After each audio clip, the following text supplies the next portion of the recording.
ನಿನ್ನಂಗ ದುಡಿದವರು ಕಳನೆ ಕೊಡುವವರು ಇನ್ನು ತನ ಬರಲಿಲ್ಲ ಒಬ್ಬ, ಇನ್ನು ತನ ಬರಲಿಲ್ಲ ಒಬ್ಬ.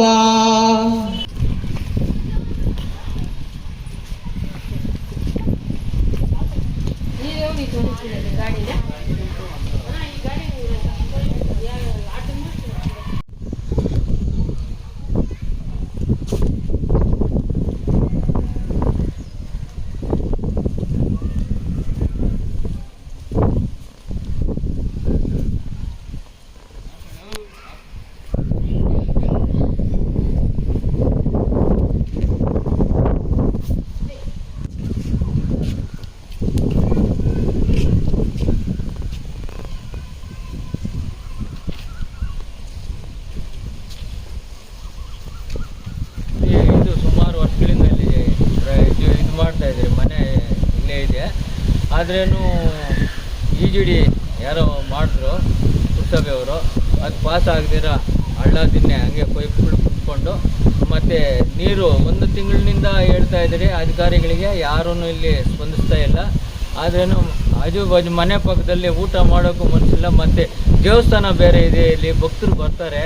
ಭಕ್ತರು ಬಂದಾಗ ವಾಸನೆಗೆ ಪ್ರಸಾದ ತಿನ್ನೋ ಕೂಡ ಇದಿಲ್ದಿರ ಆಗಿಬಿಟ್ಟಿದೆ. ದಯವಿಟ್ಟು ಇದನ್ನು ನೀವು,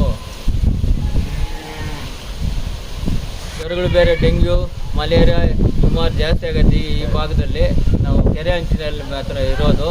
ಆದರೆ ಅಧಿಕಾರಿಗಳು ಹೇಳಿದ್ರು ಬರ್ತಾ ಇಲ್ಲ.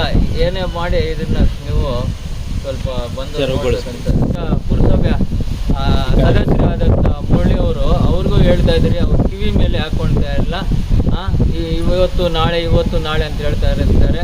ನಾವು ಏನು ಮಾಡೋದು, ಹಿಂಗೆ ಇಲ್ಲಿ ವಾಸ ಮಾಡೋದು, ನೀವು ಹೇಳಿ. ಮಾನ್ಯ ಮಾಲೂರು ತಾಲೂಕಿನ ದಂಡಾಧಿಕಾರಿಗಳು ಹಾಗೂ ತಹಸೀಲ್ದಾರ್ ಸಾಹೇಬರಾಗಿರ್ತಕ್ಕಂಥ ರಮೇಶ್ ಸರ್ ಅವರು ನಮ್ಮ ಪ್ರತಿಭಟನೆ ಸ್ಥಳಕ್ಕೆ ಬಂದಿದ್ದಾರೆ. ಅವರಿಗೆ ಒಂದು ಮನವಿಯನ್ನ ಮಾಡ್ತೀವಿ. ದಯವಿಟ್ಟು ನಾವು ಕೊಡ್ತಕ್ಕಂಥ ಮನವಿಯನ್ನ ಕರ್ನಾಟಕ ರಾಜ್ಯ ಸರ್ಕಾರದ ಘನದತ್ತ ಮುಖ್ಯಮಂತ್ರಿಗಳು ಸಿದ್ದರಾಮಯ್ಯ ಸಾಹೇಬರು ಕಳಿಸ್ಕೊಟ್ಟು ನಮಗೂ ಒಂದು ಪ್ರತಿಯನ್ನ ಕೊಡಬೇಕು ಅಂತೇಳಿ ವಿನಂತಿಸ್ಕೊಳ್ತೇನೆ ಮೊದಲಿಗೆ. ಯಾಕಂದ್ರೆ ನಾವು ಕೊಡ್ತಕ್ಕಂಥ ಒಂದು ಪ್ರತಿಯೊಂದು ಲೆಟರ್ ಸಹ ನಮಗೆ ತಲುಪ್ತಾ ಇಲ್ಲ. ಇದು ಸರ್ಕಾರಕ್ಕೆ ತಲುಪ್ತಾ ಇದೆಯೋ ಇಲ್ವೋ ಗೊತ್ತಿಲ್ಲ. ಈಗ ನಾವು ನೆಪ ಮಾತ್ರಕ್ಕೆ ಹೋರಾಟ ಮಾಡಿ ಲೆಟರ್ ಕೊಟ್ಟ ತಕ್ಷಣ ಮುಗಿದೋಯ್ತು ಅಂತೇಳಿ ಇವತ್ತು ಅನ್ಕೊಳ್ಳೋ ಮಟ್ಟಕ್ಕೆ ಬಂದಿದೆ. ಸರ್, ಮಾಲೂರು ಸುಮಾರು ವಿಶಾಲವಾಗಿ ಬೆಳೀತಾ ಇದೆ ಸರ್. ಈಗ ನೀವು ಆಡಳಿತಾಧಿಕಾರಿಗಳು ಸರ್, ಈಗ ಅಧ್ಯಕ್ಷರಿಲ್ಲ, ನೀವು ಆಡಳಿತಾಧಿಕಾರಿಗಳು. ಮಾಲೂರು ಪಟ್ಟಣ ವೇಗವಾಗಿ ಬೆಳೀತಾ ಇದೆ. ಕೋಟ್ಯಾಂತರ ರೂಪಾಯಿ ಖರ್ಚು ಮಾಡಿ UGDಯ ವ್ಯವಸ್ಥೆಯನ್ನು ಮಾಡಿದ್ದಾರೆ. ಆ UGDಯ ವ್ಯವಸ್ಥೆ ಹೇಗಿದೆ ಅಂದ್ರೆ ಸರ್, ಒಂದು ರೋಡಲ್ಲಿ ಒಂದು ದಿನಕ್ಕೆ ಒಂದು ರೋಡಲ್ಲಿ ಒಂದು ಕಿತ್ಕೊಳ್ಳುತ್ತೆ ಸರ್. ಆ ರೋಡಲ್ಲಿ ಸಾರ್ವಜನಿಕರು ಓಡಾಡೋಕ್ಕೂ ಸಹ ಆಗಲ್ಲ. ಅಷ್ಟೊಂದು ಸ್ಮೆಲ್ಲಲ್ಲಿ ಇವತ್ತು ದುರ್ವಾಸನೆಯಲ್ಲಿ ಸಾರ್ವಜನಿಕರು ಓಡಾಡಬೇಕಾಗಿದೆ ಸರ್. ಅದೇ ಅಲ್ಲದೆ UGDಯನ್ನ ಸರಿಯಾಗಿ ಕನೆಕ್ಷನ್ ಕೊಡದೆ ರಾಜಕಾಲುವೆಗೆ ಮತ್ತೆ ಚರಂಡಿಗೆ ಕನೆಕ್ಷನ್ ಕೊಟ್ಟಿದ್ದಾರೆ ಸರ್. ಈಗ ಹೋಗೋಣ, ಅಲ್ಲಿ ಪದ್ಮಾವತಿ ಕಾಂಪ್ಲೆಕ್ಸ್ ಮುಂದೆ ಚರಂಡಿ ಕೊಟ್ಟಿದ್ದಾರೆ ಸರ್, ರಾಜಕಾಲುವೆ ಕೊಟ್ಟಿದ್ದಾರೆ. ಆ ಚರಂಡಿ ಗಲೀಜೆಲ್ಲ ನೀರು ಹೋಗಿ ಕೆರೆಗೆ ಸೇರ್ತಾ ಇದೆ ಸರ್. ಕೆರೆಯಲ್ಲಿರ್ತಕ್ಕಂಥ ನೀರೆಲ್ಲನೂ ಸಹ UGD ನೀರೇ. STP ಪ್ಲಾಂಟ್ ಒಂದಿದೆ ಸರ್. ಏನಕ್ಕೆ ಸರ್ STP ಪ್ಲಾಂಟ್ ಯಾರು ಕೆಲಸ ಮಾಡ್ತಾ ಇದೆ ಸರ್? ಇವತ್ತು ಅದೆಲ್ಲ ಸಹ ಸುಮಾರು ಅಕ್ರಮ ಆಗಿರ್ತಕ್ಕಂಥ ದಂಧೆ ಸರ್ ಇದು. ಅಲ್ಲಿ ಕ್ಲೀನ್ ಮಾಡ್ಬೇಕು, ಇಲ್ಲಿ ಕ್ಲೀನ್ ಮಾಡ್ಬೇಕು ಸರ್. ಒಂದು ಚರಂಡಿ ನೋಡಿ ಸರ್, ಯಾವ ಚರಂಡಿನೂ ಸ್ವಚ್ಛತೆ ಇಲ್ಲ ಸರ್. ಇವತ್ತು ಡೆಂಗ್ಯೂ ಕಾಲರ ಅಂತ ಕಾಯಿಲೆಗಳು ಬರ್ತಾ ಇದಾವೆ. ಅದನ್ನು ಸ್ವಚ್ಛತೆ ಮಾಡಬೇಕಾಗಿರ್ತಕ್ಕಂಥ ಪುರಸಭೆ ಅಧಿಕಾರಿಗಳು ಏನ್ ಮಾಡ್ತಿದ್ದಾರೆ ಸರ್? ಇಲ್ಲಿ ಆರೋಗ್ಯ ಅಧಿಕಾರಿಗಳ ಮೇಲೆ ಬಿಡ್ತಾರೆ, ಹೆಲ್ತ್ ಇನ್ಸ್ಪೆಕ್ಟರ್ ಮೇಲೆ ಬಿಡ್ತಾರೆ. ಅವ್ರಿಗೆ ಸರಿಯಾದ ರೀತಿ ಪೌರ ಕಾರ್ಮಿಕರನ್ನು ಕೊಟ್ರೆ ಅಲ್ವಾ ಅವ್ರು ಕ್ಲೀನ್ ಮಾಡಿಸೋದು. ಈ ಮುಖ್ಯಾಧಿಕಾರಿಗಳು ಬಂದಾಗಿಂದನೂ ಸಹ ಅವರು ಹಣ ಮಾಡ್ಲಿಕ್ಕೆ ಬಂದಿರತಕ್ಕಂಥದ್ದು ಉದ್ದೇಶ ಅನ್ಕೊಳ್ತೀನಿ ಸರ್. ಅದೇ ಅಲ್ಲದೆ ಬೀದಿ ದೀಪಗಳು ಸರ್, ಸ್ವಲ್ಪ ದಿನ ನೋಡಿದಾಗ ಏನ್ ಬೆಳ್ಳಿಗೆ ಯಾವಾಗ್ಲೂ ಜಗಮಗಿಸ್ತಾ ಇತ್ತು ಸರ್ ಲೈಟ್ಗಳು. ಅದಾದ ತಕ್ಷಣ ಒಂದು 3-4 ದಿನಕ್ಕೆ ನೋಡಿದ್ರೆ ಲೈಟ್ಗಳೇ ಆನ್ ಆಗಿರಲ್ಲ. ತೀರಾ ಕಳಪೆ ಮಟ್ಟದ್ದಾಗಿರ್ತಕ್ಕಂಥ ಲೈಟ್ಗಳನ್ನ ಹಾಕ್ಬಿಟ್ಟು ಇವತ್ತು ಕತ್ಲೆಯಲ್ಲಿ ಇರ್ತಾರೆ ಸರ್ ಸಾರ್ವಜನಿಕರು. ಕತ್ಲೆಯಲ್ಲಿ ಜೀವನ ಮಾಡೋಂಥ ಒಂದು ಪರಿಸ್ಥಿತಿ ನಿರ್ಮಾಣ ಆಗಿದೆ. ಅದೇ ಅಲ್ಲದೆ ನಾವು ಸುಮಾರು ಬಾರಿ ಮಾಹಿತಿಯನ್ನು ಕೊಟ್ಟಿದ್ದೀವಿ ಸರ್. ಇವತ್ತು ಖಾಸಗಿ ಲೇಔಟ್ಗಳು ಮತ್ತೆ ಸರ್ಕಾರಿ ಲೇಔಟ್ಗಳು ಇದಾವೆ ಸರ್. ಸರ್ಕಾರಿ ಲೇಔಟ್ ಅಲ್ಲಿ ಮತ್ತು ಖಾಸಗಿ ಲೇಔಟ್ಗಳಲ್ಲಿ ಇರ್ತಕ್ಕಂಥ CS ಪಾರ್ಕು ರಸ್ತೆ ಏನ್ ಬಿಟ್ಟಿದ್ರು ಇವತ್ತೆಲ್ಲ ಖಾಸಗಿ ಅವರಿಗೆ ಖಾತೆಗಳು ಮಾಡ್ತಾನೆ ಇದ್ದಾರೆ ಸರ್.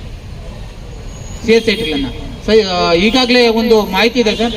ಯಾವುದೋ ಒಬ್ಬ ಪ್ರಭಾವಿ ವ್ಯಕ್ತಿಗೆ CS ಅನ್ನ ಮಂಜೂರಿ ಮಾಡ್ಲಿಕ್ಕೆ ಸ್ಥಳೀಯ ಪುರಸಭೆ ಅಧಿಕಾರಿಗಳು ಸಿದ್ಧತೆಯನ್ನು ಮಾಡ್ಕೊಂಡಿದ್ದಾರೆ ಅಂತೇಳಿ. ಯಾಕಂದ್ರೆ ನೀವು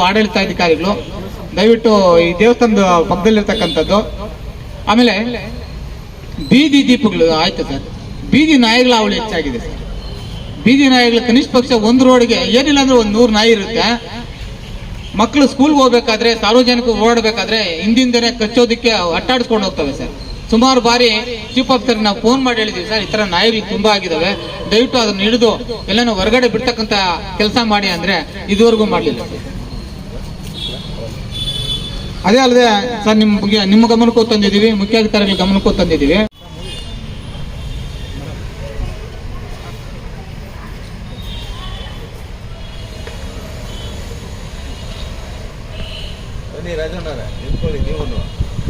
ಒಂದು ಪ್ರತಿಭಟನೆಯನ್ನ ಮಾಡಿ ಮನವಿಯನ್ನ ಕೊಟ್ಟಿದ್ದೀವಿ.